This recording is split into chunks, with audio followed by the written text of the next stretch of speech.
அப்படின்னு சொன்னா, இவங்க கல்யாணமான புதுசுல ஒரு 20 வருஷம் ஜெபம் பண்ணாங்கன்னு வச்சுங்களேன், இல்ல ஒரு 25 வருஷம் ஜெபம் பண்ணிட்டாங்க. எதுக்கு? ஆண்டவரே எனக்கு குழந்தை வேணும், ஆண்டவரே எனக்கு குழந்தை வேணும். குழந்தை பிறக்கல.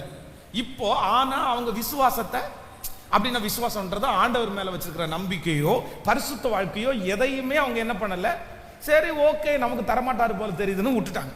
இப்போ தொண்டு கிழவனாயாச்சு, வயசான கிழவன். இப்போ ஒரு தூதன் வந்து என்ன பேசுறாரு அப்படின்னு சொன்னா, உன் வேண்டுதல் இது நியாயமா?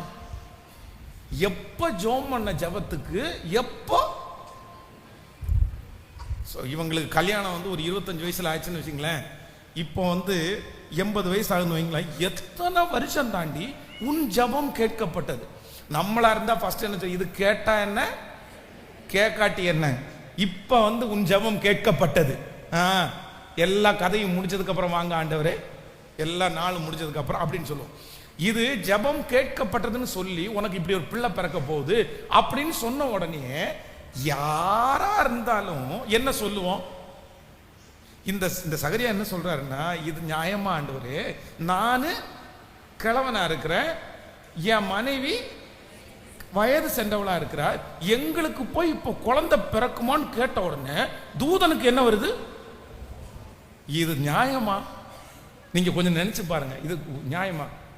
தகுந்த காலத்தில் உரைக்கப்பட்ட வார்த்தையை நீ விசுவாசிக்காதபடினால் உனக்கு பிள்ளை பிறக்கிற வரைக்கும் நீ என்னவா இருப்ப? ஆண்டவரே இது இது சொல்லுங்களேன், இது நியாயமா ஆண்டவருக்கு? ஜெபம் பண்ணி ஜபத்தையும் கேட்காம இத்தனை வருஷம் தாண்டி உனக்கு பிள்ளை பிறக்கும்னு சொன்னதை நம்பலன்னு உடனே அப்ப ஆண்டவர் என்ன எதிர்பார்க்கிறார் அப்படின்னா, கர்த்தர் உங்களுக்கு சொல்லுகிற வார்த்தைய எத்தனை வருஷமானாலும் நீ என்ன பண்ணணுமாமா? என்ன சொல்லணுமாமா? ஆமீன் அப்படின்னு மட்டும்தான் சொல்லணும். ஆமீன் அப்படின்னு மட்டும்தான் சொல்லணும். இத்தனை வருஷமாச்சு, நான் கிழவனா இருக்கிறேனே, இதெல்லாம் தேவையில்லை. தகுந்த காலத்திலே நான் சொல்ற வார்த்தையை நீ விசுவாசியாதபடினால். எனக்கு இந்த வசனத்தை வாசிக்கும் போது இது ரொம்ப கஷ்டம் ஆண்டவரே, எவ்வளோ பெரிய பிரச்சனை. அந்த மனுஷன் ஜெபம் பண்ணி இத்தனை வருஷம் கேட்காம இருந்தும் பரிசுத்த வாழ்க்கையை விடாம, உங்களோட இருக்கிற ஐக்கியத்தை விடாம உங்களுக்குள்ள பலப்பட்டு வர்றதே எவ்வளோ பெரிய விஷயம். நானா இருந்தா விசுவாசத்துல 10 டைம் பின்னாடி போயிட்டு வந்திருப்பேன். அந்த மகா பரிசுத்த ஸ்தலத்துக்குள்ள போறதுக்கு கண்டிப்பா எனக்கு தகுதியே இருந்திருக்காது.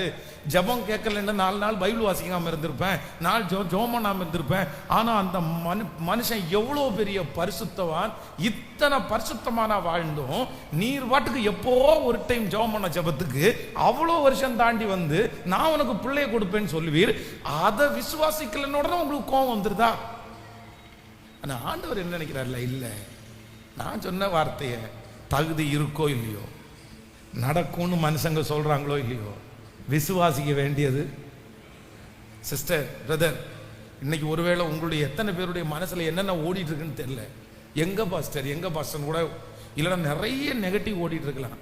ஆனா ஆண்டவர் சொல்றாரு, நீ நினைத்தது வாய்க்காமல் இருக்கலாம், நீ ஆயத்தப்படுத்தினது வாய்க்காமல் இருக்கலாம், நீ பிராக்டிஸ் பண்ணது வாய்க்காமல் இருக்கலாம், ஆனால் நீ அறியாததும் உனக்கு எட்டாததுமான ஒரு காரியத்தை உனக்கு நான் வாய்க்க பண்ணுவேன்.